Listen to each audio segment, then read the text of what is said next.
Assalamualaikum warahmatullahi wabarakatuh. Perkenalkan, nama saya Desi Diayusa Putri, kelas 5 PAIC. Di sini saya akan menjelaskan tentang administrasi pendidikan. Administrasi pendidikan yang pertama yaitu landasan pemikiran. Pemikiran dilandasi oleh keyakinan bahwa manusia lahir ke dunia atas karunia Allah Subhanahu wa taala.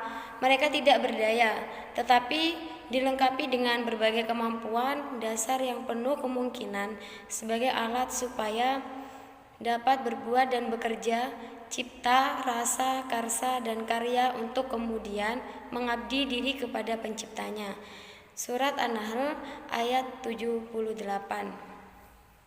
Ilmu pendidikan adalah ilmu yang mempelajari proses mempengaruhi antara peserta didik dengan pendidik dalam berbagai situasi pendidikan untuk mencapai tujuan pendidikan. Ilmu pendidikan sebagai ilmu mempunyai ciri hakiki, yaitu ilmu normatif, berbuat dan tidak dapat melepaskan diri dari pandangan hidup.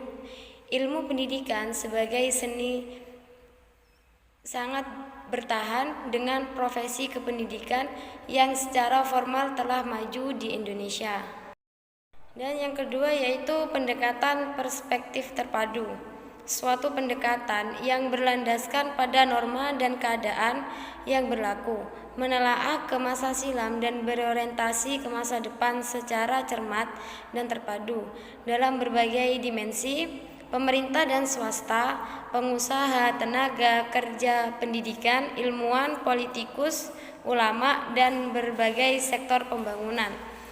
Pendekatan ini diambil dikarenakan oleh adanya kesan bahwa penataan pendidikan di Indonesia ini dirasakan masih bersifat pragmatis atau belum terintegrasi saling menunjang dalam satu kurun waktu yang cukup jauh ke masa depan dan belum berjalan sebagai semestinya.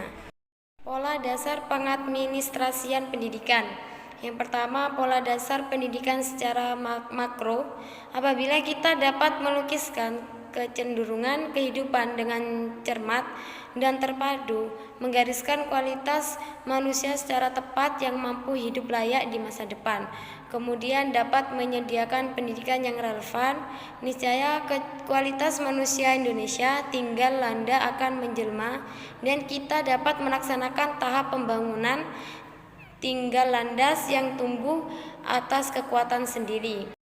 Model administrasi pendidikan. Pengembangan sistem.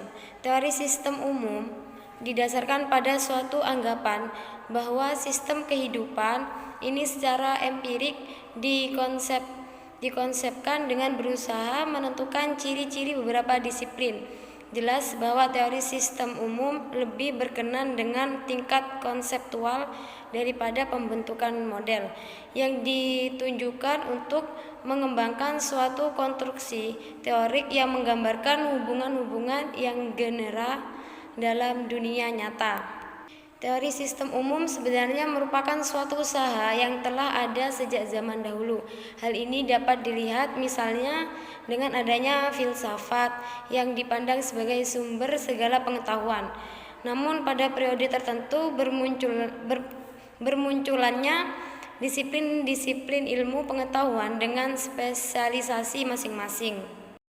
Munculnya pendekatan sistem dengan ditemukan teori sistem umum dengan karakteristik yang telah dikemukakan, memungkinkan perkembangannya suatu cara berpikir sistem yang pada akhirnya menyebabkan adanya suatu pendekatan yang disebut pendekatan sistem.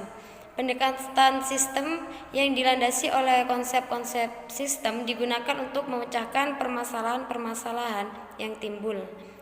Pendekatan sistem sebagai suatu metode atau teknik analisis secara lebih khusus disebut analisis sistem yang berfungsi dalam hal memecahkan masalah atau pembuatan keputusan. Konstruksi model atau pembuatan model. Agar model yang dimaksudkan dapat benar-benar menggambarkan abstraksi realitas, maka model tersebut hendaknya dikonstruksi atau dibangun. Langkah-langkah mengonstruksi model dapat dikemukakan sebagai berikut. Yang pertama, mengidentifikasikan dan memformalisasi masalah-masalah yang dihadapi. Dan yang kedua, mengidentifikasikan konstanta. Dan yang ketiga, menyeleksi variabel dengan mengkaji besarnya dampak yang diberikan oleh setiap variabel.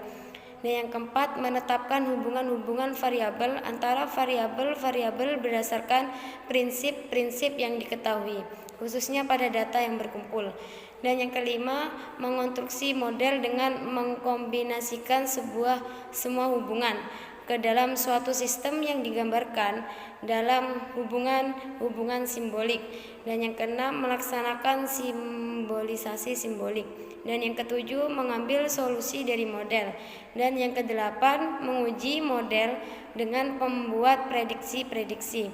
Dan yang kesembilan, merevisi model sesuai keperluan. Jenis model. Banyak cara dalam usaha mengklarifikasikan model. Dalam uraian ini akan diklarifikasikan menurut: yang pertama, fungsi; 2, struktur; 3, referensi model; 4, referensi ketidakpastian; dan 5, generalitas.